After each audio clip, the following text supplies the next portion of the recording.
stand before you now as the man she's always believed I could be.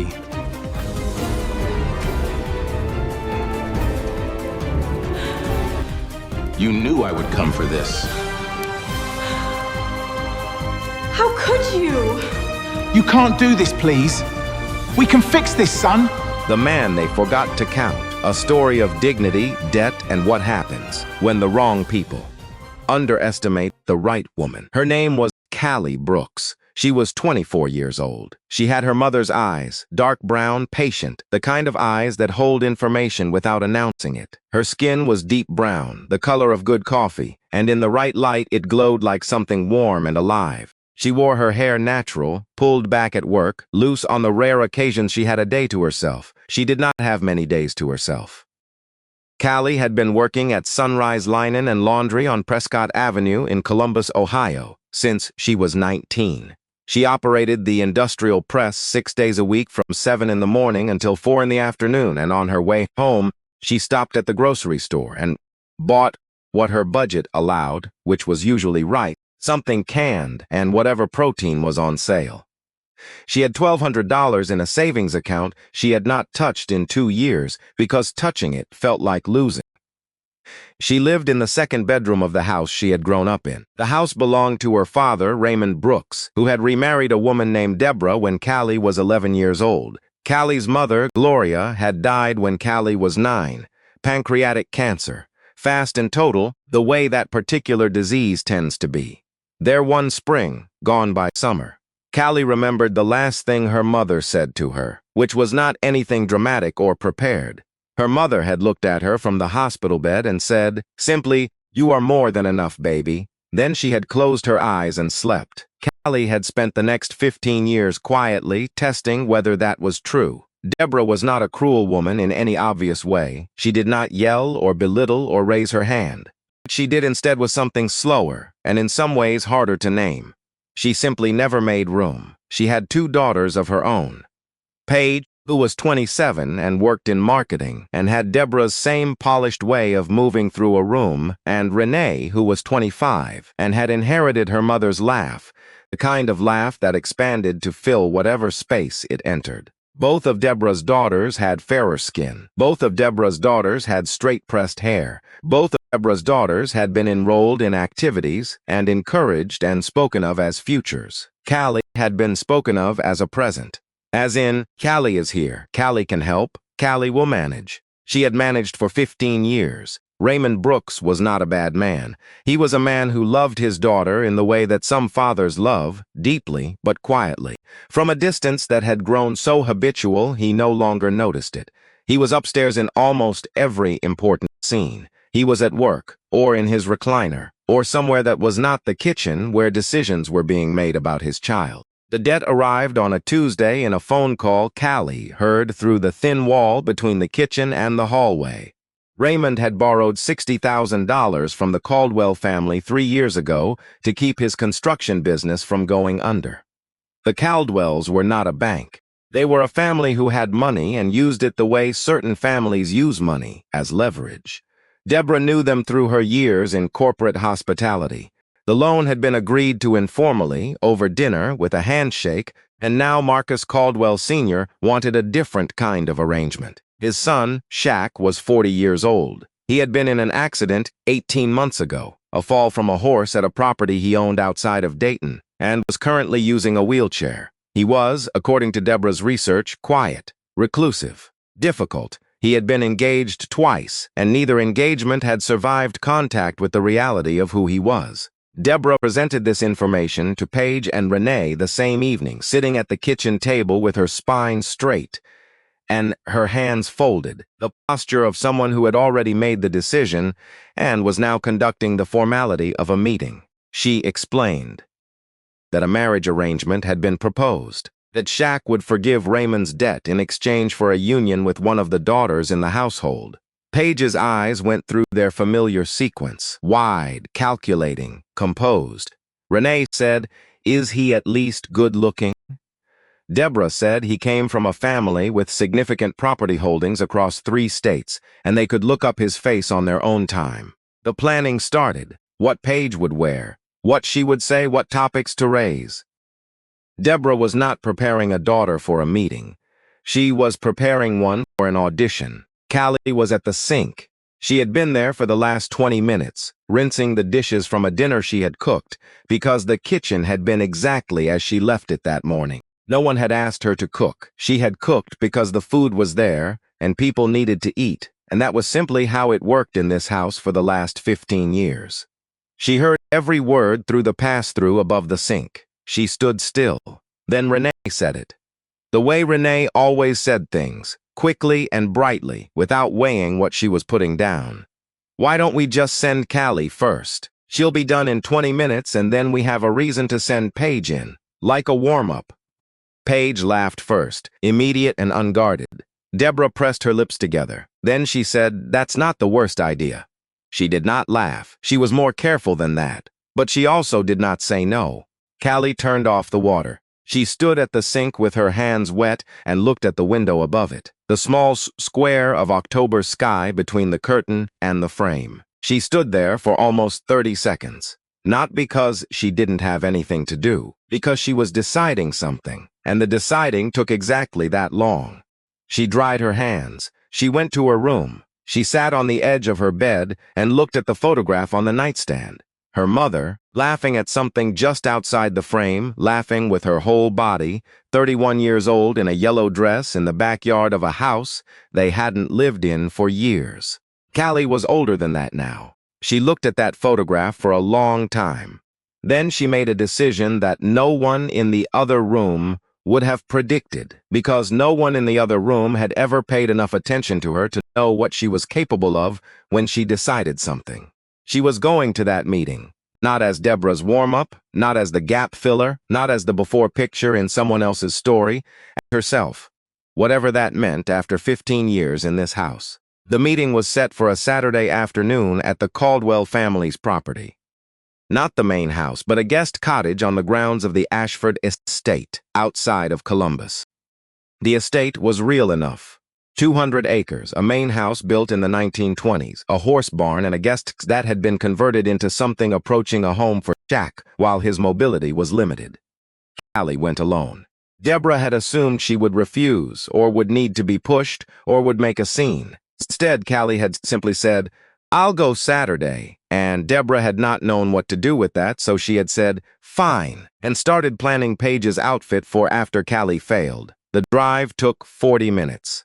Callie wore her good clothes, not her best, because her best was a dress she was saving for something she hadn't identified yet, but her good ones. Dark slacks, a cream blouse, flat shoes. She had spent 20 minutes on her hair and then let it be what it was, which was natural and full and entirely hers. A woman named Sylvia met her at the cottage door. Sylvia was somewhere in her mid-40s, well-dressed in a way that suggested she had been well-dressed for a long time and had stopped thinking about it. And she looked at Callie with an expression that was neither warm nor cold, just attentive, the way someone looks when they are taking information in. "He's on the back porch," Sylvia said.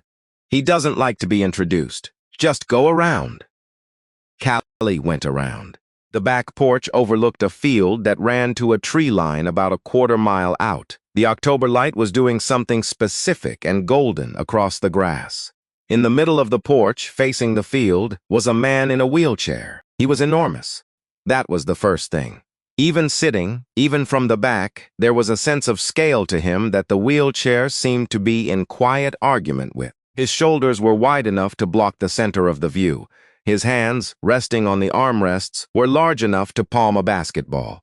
He was wearing a dark green hoodie, the kind sold in multi-packs, soft from too many washes, the collar beginning to separate at the back seam, and sweatpants, and sneakers that had been white a long time ago. He did not turn around when she came up the porch steps. She sat down in the wooden chair to his left, uninvited, because there was nowhere else logical to sit, and she had come too far to stand. For a moment, neither of them said anything. Then he said, without turning, "You're not who I expected." "I'm not who anyone expects," she said. He turned then, slowly the way a very large person in a wheelchair turns, the whole chair moving, the whole room seeming to shift to accommodate the reorientation of that much physical presence. His face was broad, dark, with the kind of settled quality you see in people who have stopped performing for other people's comfort. He had a short beard, just this side of unkempt. His eyes were the thing she noticed most. Very still, very watchful, the kind of eyes that have been trained by some long practice to hold more than they release. "Shaq," he said. "Callie Brooks." She did not extend her hand, neither did he. They looked at each other for a moment, taking stock.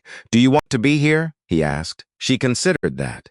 "No," she said. Something moved in his expression, just slightly, a single degree of adjustment, like a lens finding its focus. "Neither do I," he said. "Then why are you here?" "My family's idea of a solution." He looked back at the field. "Same for you?" "My family's idea of a warm-up," she said. He looked at her. What does that mean? And because she had spent 15 years watching her words be ignored or twisted or turned against her, and because this man across from her had asked the question in the flat, direct tone of someone who actually wanted to know the answer, she told him. She told him about the kitchen, about the pass-through above the sink, about Renee's suggestion and Paige's laugh and Deborah's silence that was more damaging than any yes. She told him without bitterness and without apology the way you describe weather. Accurately, because the facts speak well enough for themselves. She told him about the laundry job, about the savings account, about cooking dinner for a household that spoke of her the way people speak of furniture, useful, present, unremarkable. She told him she almost hadn't come, that she had sat on the edge of her bed for 10 minutes looking at the photograph of her mother. And then she had thought about what her mother had said, the last thing she had said, and she had gotten up. When she finished, he was quiet for a moment. Then he said, "Your mother died when you were 9. "Yes. Mine worked double shifts until I was 14, he said. 7-Eleven overnight and a school cafeteria during the day." He paused. "We didn't know we were supposed to feel poor. We just thought that's what Saturdays looked like. Mom counting change on the kitchen table before she went to sleep." It wasn't a competition. He wasn't performing empathy. He was just placing a fact next to her fact, the way you put two things side by side to see if they match. They sat with the field and the light for a while. "You came as a warm-up," he said finally. "I came as myself," she said. "If that's the same thing to them, that's on them." He looked at her for a long moment. Then he said, "Tell me what you would do if someone handed you $60,000. She didn't hesitate. "Pay off my father's debt. Take the design classes I've been deferring for 3 years. Get an apartment where the walls are mine." She paused. "In that order." "Design," he said. "Interior?" "Architectural, eventually. Interior for now because I can't afford the full program yet." She looked at him. "I draw in a notebook during lunch. I've drawn the same building 12 different ways. I don't know what building it is. I've never seen it. I just keep drawing it." He was quiet for a long moment after that. "Why did you agree to this?" she asked. He didn't answer right away. He looked at his hands, those enormous hands on the armrests, and then looked back at the field. "Because Sylvia asked me to," he said. "And Sylvia has been right about enough things that I extend her a certain trust." He paused. "Also because I needed to see something for myself." "See what?" He didn't answer that directly. What he said instead was, "I'm going to need you to be somewhere on a specific date. I'll explain why when the time is right. I'll explain why. In exchange, I will make your father's debt disappear and I will fund whatever program you want to attend for as long as it takes." Callie looked at him steadily. "What's the specific date? 3 weeks from today. And what do I need to do?" "Show up," he said. "Be exactly who you just were for the last 40 minutes. She held his gaze. He did not look away. "Okay," she said. It was a single word. She did not add anything to it. He nodded once, which was apparently enough. Sylvia appeared at the porch door. "The car is ready whenever Ms. Brooks is." Callie stood. She looked at Shaq one more time, at the enormous stillness of him in that wheelchair, at the worn green hoodie, at the sneakers that had been white a long time ago. "You didn't ask me if I was comfortable with this," she said. "No," he said. "Why not?" "Because you already answered that when you said okay." He looked back at the field. Comfortable people don't say okay like that. They say yes. Comfortable is warm, okay is decided. She walked off the porch without responding. She sat in her car at the end of the estate driveway for 4 minutes before she turned the engine on. Okay, she thought.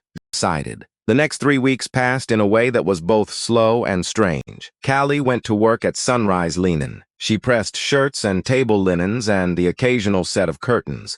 She ate lunch at the small table in the back of the shop and drew in her notebook. The same building, a 13th variation, this one with a curved wall she hadn't tried before. She went home, she cooked, she rinsed the dishes, she slept. She did not tell anyone about the conversation on the porch. She did not have to.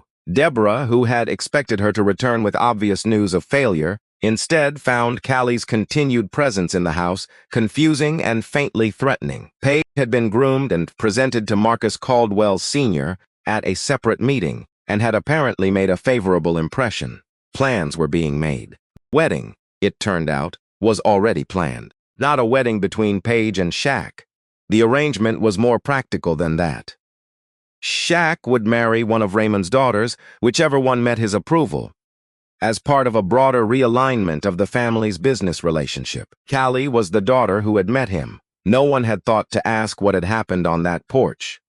The ceremony was set for a Saturday in early November. The venue was Ashford Hall, the main house on the Caldwell estate, a building with crown molding and high ceilings and the specific golden light of afternoon that comes through old glass. 200 guests. Deborah had involved herself in every detail as if it were her own daughter's wedding, which in her mind it essentially was, a staging ground, a beginning, a way of pulling the whole family into a different orbit. Callie's dress had been selected by Deborah, cream-colored, conservative, high-necked, the kind of dress that disappears in a room full of color. Paige's dress for the occasion, as a guest, the featured guest, the clear implication being she was next, was emerald green, beautifully cut, fitted in a way that announced itself. The morning of the wedding, no one knocked on Callie's door to ask if she was all right. She sat at the small vanity mirror in her room and did her own makeup. Careful, slow, the way her mother had shown her once when she was 6 years old, before everything changed. She wore her hair down for the first time in months. She fastened her own buttons, each one from the bottom up. She was ready before anyone else in the house. The hall was full by the time she arrived. Her name on the seating arrangement was spelled wrong, Callie with a Y, and was placed at a table near the back with 2 of Raymond's work colleagues she had never met and their spouses. The front row had chairs reserved for family. Deborah and Paige and Renee sat there. Raymond sat beside them, looking at his hands. In the center of the hall, near the ceremonial space, sat Shaq. He was wearing a dark suit, charcoal gray, well cut, but wearing it the way people wear things they put on for occasions and don't think about. His enormous frame filled the wheelchair completely. He was not looking at the room. He was looking at his phone, which was face down on his lap, and at the field visible through the window to his left. When Callie walked in, he didn't look toward the entrance. She didn't expect him to. The ceremony was brief, formal. The officiant spoke about partnership and commitment and the importance of family. Callie stood where she was supposed to stand and said what she was supposed to say and put a ring on a hand that was large enough to make the ring look decorative. Afterward, in the hallway outside the main room, she leaned against the wall and breathed. A young woman appeared beside her, 20, maybe 21, staff, in the simple black uniform of the catering team. She looked at Callie's dress and then, without saying anything, reached over and fixed the hem at the left shoulder which had ridden up slightly under the jacket. A small adjustment, precise, completely unprompted. "There," the young woman said. Then she picked up her tray and walked back into the room. Callie watched her go. Then she looked at her own hands. The reception was 3 hours of people she didn't know talking about things she had no connection to. Deborah orbited the room like she was running for office. Paige laughed in the way she laughed, expansive and positioned, always in the sightline of someone who mattered. At 7:14 in the evening, Shaq's voice cut through the ambient noise. He had not asked for a microphone. He didn't need one. "I need everyone to stop for a moment," he said, and everyone stopped. His voice was what happened when a very large, very still person decided to use their voice as a fact rather than a performance. It was not loud. It was simply unavoidable. He waited for the room to settle. Then he looked at Sylvia, who was standing near the door, and nodded once. Sylvia stepped aside. 2 men walked in. They were in suits, not tuxedos, suits, and they carried themselves with the particular posture of people who are in a room professionally and not socially. One of them carried a leather folder. The other stood slightly to the side. 14 months ago, Shaq said, I started looking into the finances of the Caldwell Family Trust. He paused. That's my family, my father's money. The money that has been calling in debts and arranging marriages and presenting itself as a solution to problems it helped create. The room was very quiet. Marcus Caldwell Sr., seated at the head table, did not move. The Hartwell Group, Shaq said, that was the name of the LLC Deborah had used to structure Raymond's loan, has been passing money through shell accounts and misrepresenting those transactions on federal filings for at least 6 years. He looked at the man with the leather folder. The documentation is complete. The man with the folder nodded. Mr. Raymond Brooks, Shaq said, has no criminal liability in this matter. He was a vehicle, not a participant. His debt, the debt this marriage was arranged to manage, is discharged, effective today. The legal paperwork was filed this morning. Raymond Brooks, seated in the front row, looked up from his hands for the first time all evening, and then Shaq put both hands on the armrests of the wheelchair. He did it slowly, deliberately, the way a person does something they've been planning for a specific moment. He stood up. It happened the way large, real things happen, without music, without announcement, without anything to soften it. He rose to his full height, which was 6 feet 8 inches, and in the old hall with its high ceilings and its afternoon light, he was simply enormous. He straightened completely. He looked at the room, then he looked at Callie, only at Callie, for a moment that lasted long enough to be a whole other conversation. Then he looked at Deborah. I want to say one thing, he said. To this family specifically. Deborah's expression had not broken. She was too experienced for that, but she had gone very still in a way that was different from composure. You sent this woman? He didn't point. He just turned his head toward Callie. As a warm-up, you used her as a proof of concept for your actual candidate. You have done that for 15 years, apparently. Not because she was less capable or less worthy, because she looked different from what you decided was worth investing in. Renee, to Deborah's left, had stopped moving entirely. Paige, to her right, was looking at the tablecloth. I am going to say something that has no good answer, Shaq said, and I want you to know I am saying it deliberately. He looked at Deborah. If I had been who you thought I was, if I had been a reclusive, difficult, isolated man in a wheelchair with nothing to offer, what would have happened to her? The room did not answer. The room could not answer. Deborah looked at her hands. That's the question, Shaq said. He did not raise his voice. He did not need to. That's the only question that matters in this room right now. What happened next came not as a scene but as a sequence.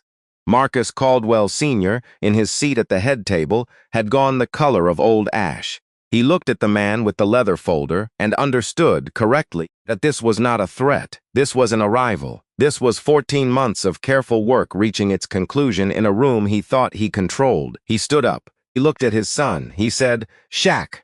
Sit down, Dad, Shaq said. It was not unkind. It was simply final. Marcus Caldwell Sr. sat down. Sylvia appeared at Callie's elbow, very quietly, and placed a cream-colored envelope on the table in front of her. From him, she said. He asked me to give it to you at this moment specifically. Callie opened it. Inside was a letter, 2 pages, handwritten, not in the careful penmanship of someone trying to impress, but in the large, slightly uneven hand of a person who writes quickly because they think quickly. The letter was a letter of recommendation to the Ohio Architecture and Design Institute's full degree program. It described Callie Brooks with the specificity of someone who had paid attention, who had noticed the notebook, who had asked about the building she kept drawing, who had then apparently found out, through Sylvia, that she had been accepted to a part-time certificate program 2 years ago and had deferred because she couldn't afford the time away from work. At the bottom of the letter, in a different ink, as though added later, the enrollment deposit has been paid. The tuition is secured. The building you keep drawing, I'd like to see what it looks like when it's finished. It was not signed with a name. It was signed with a Q.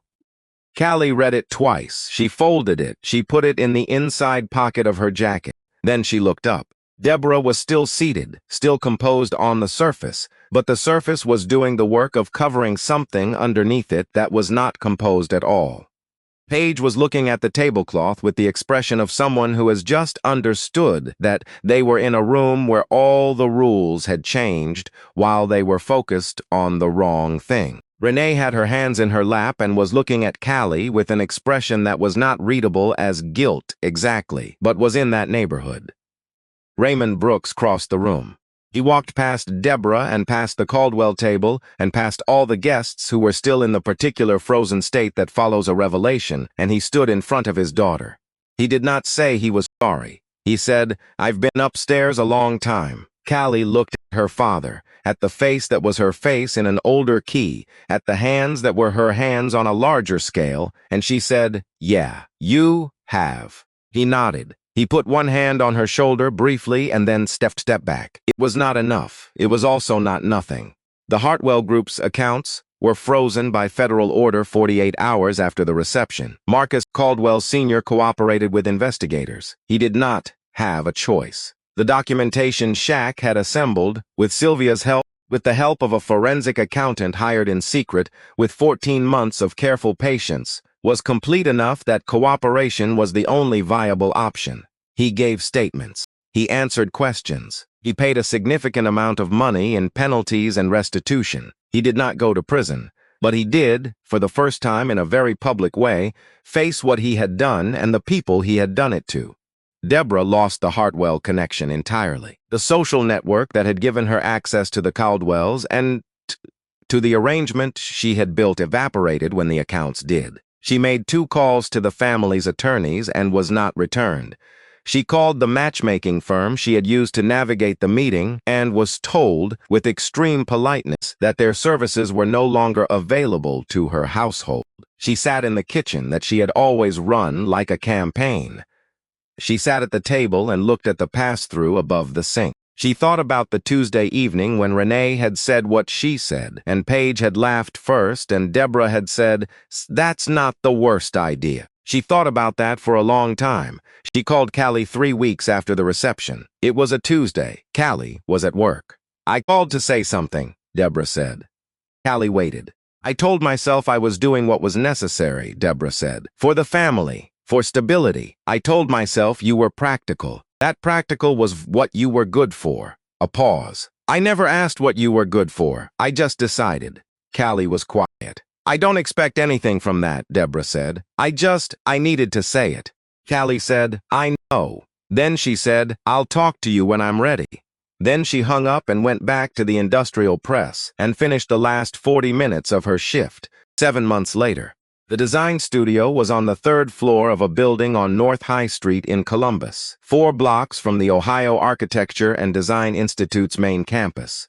It was a good room, high ceilings, north-facing light, 1 long table covered in paper and pencils, and the specific organized chaos of someone who is deep inside a project they love. Callie's lease was in her name. Her savings account, which she had not touched in 2 years, was still there, and it was no longer the only thing she had. She was sitting at the long table on a Sunday afternoon, working on a project for her 2nd semester studio class. The building she had drawn 12 times in her notebook, 13, actually, now 14, had a name now, not a real name, a working name. She called it the Patience Building, which was what her professor said was too sentimental for a presentation, but which she had not changed. There was a knock at the door. It was Shaq. He was not in the wheelchair. He had not been in the wheelchair since the night at Ashford Hall, which, it turned out, had been by design. The wheelchair had been necessary for a period following the riding accident. It had not been necessary for the last 4 months. He had chosen not to correct the assumption, because people who assumed he was limited in one way tended to underestimate him in others, and that had been useful while the investigation was ongoing. He was wearing a dark green hoodie, not the same one, but the same type, the same brand, the same stage of wear. He had a coffee in each hand. He handed one to Callie. She took it. He looked at the drawings on the table. "Is that the building?" he said. "14th version," she said. He looked at it for a long time. He was not a man who offered opinions quickly on things he was still thinking about. "The curved wall is new," he said. "I added it in October," she said, "before I knew what it was for." He looked at her. What is it for? I don't know yet, she said, but I kept it. He nodded. He set his coffee down on the table, not on the drawings, and pulled the other chair over and sat in it. He was too large for it in a way that would have been comic in different circumstances. In these circumstances, it was simply true. I want to ask you something, he said. Okay, she said. I want you to design something for me, he said. Not as payment, not as part of any arrangement. Just because I think you're the right person. He paused. A community center. For a neighborhood in Newark, New Jersey. Near where my mother grew up. Near where I grew up. He paused again. I've been trying to figure out who should design it for 2 years. I kept not knowing. Then you told me about the building you kept drawing. Callie was quiet for a moment. You grew up in Newark, she said. 7th floor of a building that didn't have reliable heat from November through March, he said. My mother kept the oven on with the door open. She said it was cozy. She was trying to make it feel like a choice. Callie looked at the drawings on the table, at the curved wall, at the 14th version of a building she had never seen but kept reaching for. I'll do it, she said. Not yes, not I'd love to. Okay, decided. He heard the difference. She could tell he heard it.